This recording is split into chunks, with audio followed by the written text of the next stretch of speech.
In Arizona, 1,000 teachers quit their job, okay?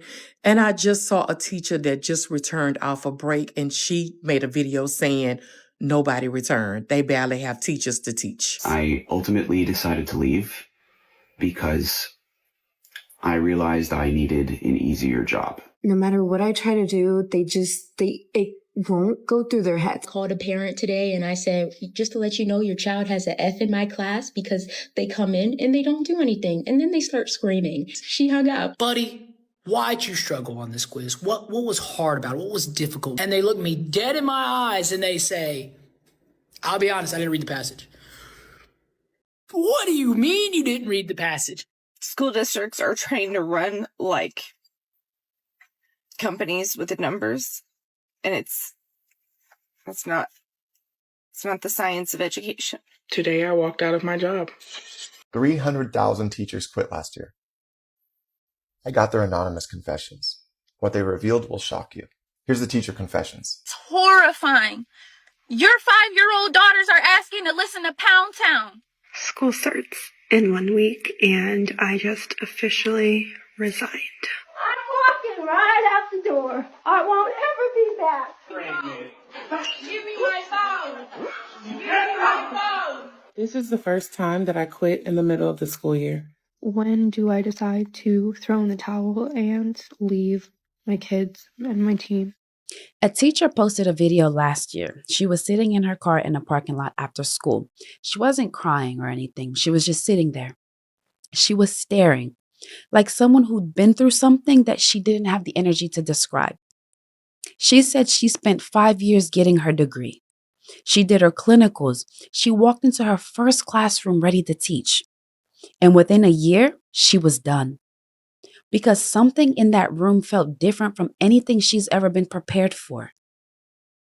The kids, they could not sit still, not physically, mentally. They were mentally somewhere else. Their phones were out. The attention, it was gone. And when she asked the student to put his phone away for the 10th time, he looked at her and said, "You're annoying." That was her last day. And she's not alone. Teachers all over the country are walking out, not retiring, just walking out mid-year, mid-lesson, leaving everything in the desk and not coming back. And the conversation about why this is happening keeps going to the same place. Kids are disrespectful. Parents don't parent. Gen Z is ruined. Gen Alpha is worse. But that's the obvious version. And the obvious version misses what's actually going on. Because this isn't really about bad kids. It's about what happens when every person inside a school, the students, the teachers, the parents, the admin, all start burning out at the same time. 16 years of teaching, and I've never had a student cuss at me until today. So there's going to be people out there that go, well, what did she do to the student? I said hello. First, he wadded up a tardy pass and threw it at me. And I let it go. I just told him that he was never to do that again. Then he got nasty with me, so I told him to leave and go to the office.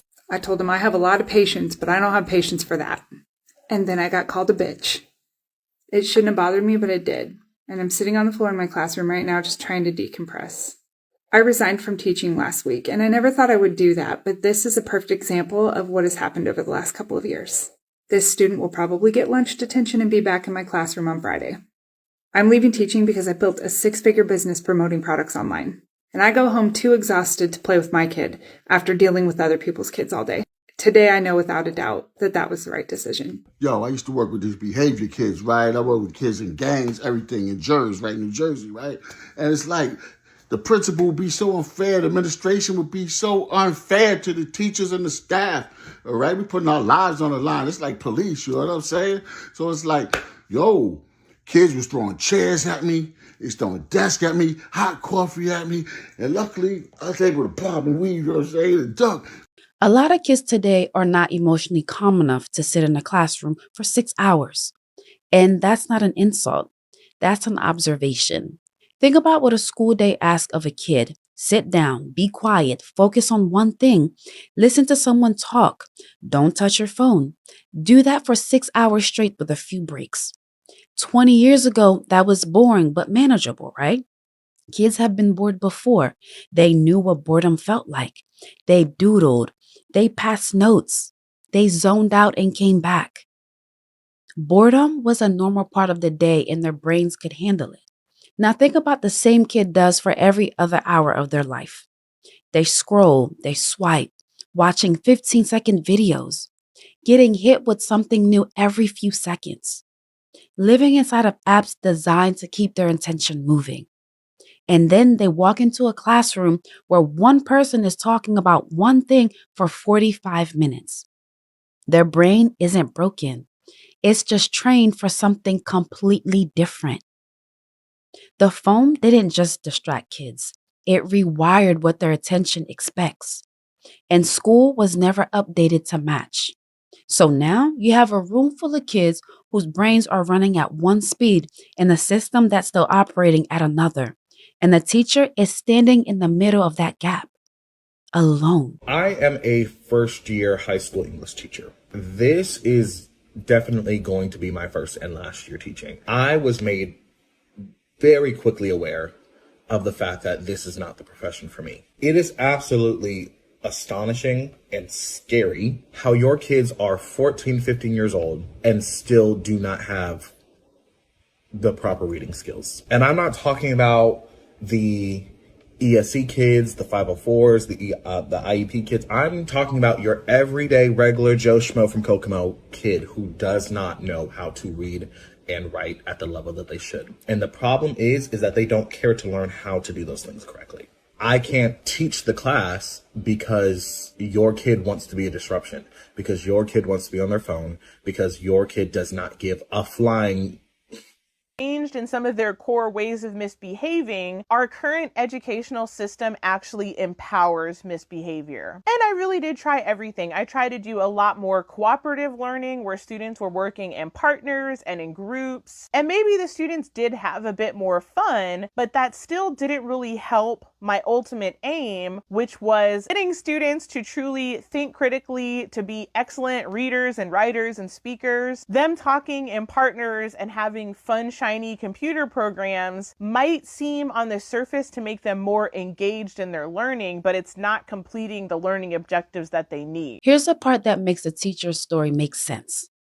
Authority used to be built into the room. When a teacher said sit down, you sat down. Not because every teacher was great or because the system was perfect, but because there was a shared understanding.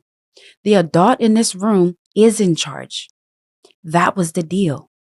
That deal, it weakened slowly from every direction at once. Parents started pushing back on teachers instead of backing them up. A kid gets a bad grade and the phone call isn't, "What happened?" It's, "Oh, change it." A kid gets sent to the principal and the parent shows up angry at the school, not the kid. Teachers learned fast that holding a student accountable could mean a fight with the parent, a complaint to admin, or a write-up in their own file. Admin started protecting the numbers instead of the teachers. Suspension looks bad on report. Expulsion mess up fundings. So referrals get deleted. Behaviors gets excused. The kid who shows up high or throws a chair gets a conversation and walks back into the same room the next day. And the teacher who wrote the referral learns that nothing they report actually leads to anything. And the kids figured it out. They're not stupid. When you're 12 and realize nothing actually happens when you break the rules, you stop caring about the rules because you're 12 and that's what 12-year-olds do and when the structure disappears. School stopped feeling like a place where adults were in control. And once that feeling left the room, everything else followed. This is the part nobody prepared teachers for.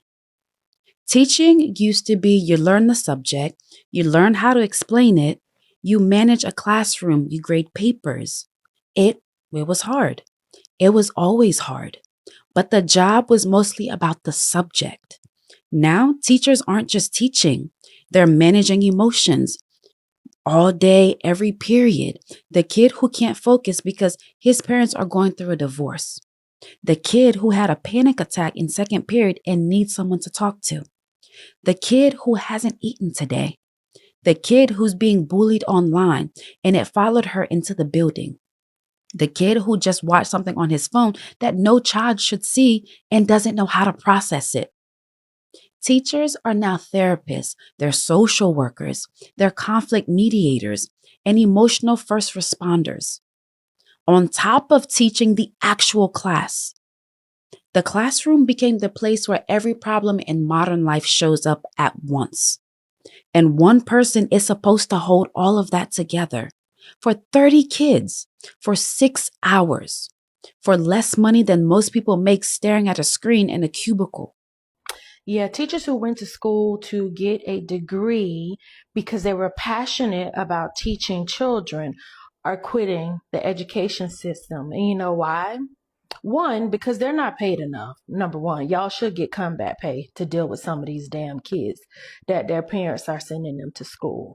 But two, they're quitting because some of you adults are sending your kids to school with this whole, I don't have to respect adults unless they earn my respect, or they feel like there's no consequences for their negative behavior, or they feel like they can talk back to teachers because you've taught them talking back is expressing yourself, or because when the teacher does call you because there's an issue with your child, you want to come out there and be combative and show your ass instead of taking it up with your kid. So teachers are quitting because you're creating these monsters and then you're sending them into the schools for the teachers to have to deal with, unfortunately. So if you don't want anyone to say anything to your child, if you feel like your child has to, if you feel like an adult has to earn your child's respect, if you feel like your child doesn't have to listen to anyone and they can talk back and be disrespectful because you allow it and you say that's them advocating and speaking up for themselves, keep them home. And here's the part that makes it worse. Nobody trained them for this. Teacher programs teach you how to teach. They don't teach you how to hold together a room full of kids who are overwhelmed and grew up online and carrying problems that no generations have ever carried before. That's not a failing of the teacher. That's a system that hasn't caught up to what the job actually became. This is the part that gets lost in the outrage, because when you watch the clips, the yelling, the phones, the disrespect, the chairs being thrown, it's easy to look at these kids and think, what is wrong with you? But most of the time, what you're seeing isn't evil. It's dysregulation. These are kids who grew up with a screen in their hands before they could even talk. Kids who learn to self-soothe with content instead of people. Kids who are handed a phone at 2 because the parent needed 5 minutes of quiet. And then 5 minutes turned into 5 hours and it became a lifestyle. They didn't choose that. A lot of kids can't sit still because they've never had to. They can't handle boredom because they've never experienced it without a screen to escape it. They can't manage frustration because the thing that always managed it for them was an algorithm, not a conversation. And then they hit a classroom, a room that asked them to do all the things that they were never taught to do. Focus, wait, listen, sit with discomfort, respect someone's authority just because they're the adult in the room. And they don't know how because nobody taught them. There's a kid in the comment of a video about this, a 13-year-old, who wrote, I hate being part of this generation. Another one said their little sister is 6 years old and already out of control, and the family doesn't know how to fix it, even though they're trying. These kids know something is wrong. A lot of them feel it. They just don't have the tools to change it because the tools were supposed to come from the adults, and the adults are just as overwhelmed. Here's the thing no one wants to say. It's not just the teachers. The parents are exhausted too. A lot of them are working 2 jobs. A lot of them are raising kids alone. A lot of them grew up with their own trauma, went to therapy, swore they'd do better, and then got handed a world where their kid has unlimited access to the internet at age 8, and there's no manual to what that does to a developing brain. They're not bad parents, most of them. They're overwhelmed parents living in a system that gives them no support and all the blame. The admin is exhausted. Caught between angry parents, burned out teachers, underfunded buildings, and policies that punish schools for having honest discipline numbers. And the kids are exhausted, overstimulated, emotionally unregulated, carrying stress that didn't used to be part of childhood, performing below grade level because the system kept passing them forward instead of helping them catch up. One teacher said she teaches 7th graders who still read at a 2nd grade level, not special needs students, regular kids who got pushed through year after year because holding a kid back looks bad on a report. Nobody inside the system feels okay anymore. In schools, the one place that was supposed to be stable, structured, and predictable, started absorbing all of it. Some may think teachers are quitting because they hate kids, but most of them got into this because they love kids, because they believe the classroom could change someone's life. I was ready to be paid absolutely nothing. I was ready to have to figure out how to teach to a test and also to teach to my students' needs. I was ready for parents to be either accusatory, unreliable, or outright hostile. I was ready for kids to not like school and to act out in normal kid ways, and I was prepared with fidgets and natural consequences and building relationships. But the system was not prepared for the volume and the scale of behaviors that they are seeing right now. Because someone once stood in front of them and made them feel like they mattered. They're quitting because the job stopped being what they signed up for. Because the room they walk into every morning doesn't feel like a place where learning happens anymore. It's where all the problems and everything broken about modern life collects. And they're the only ones expected to hold it together. And the hardest part isn't the disrespect. It isn't the phones. It isn't even the violence. It's the feeling that nobody is coming to help. Not admin, not the system, not the parents, not the culture. Just the teacher.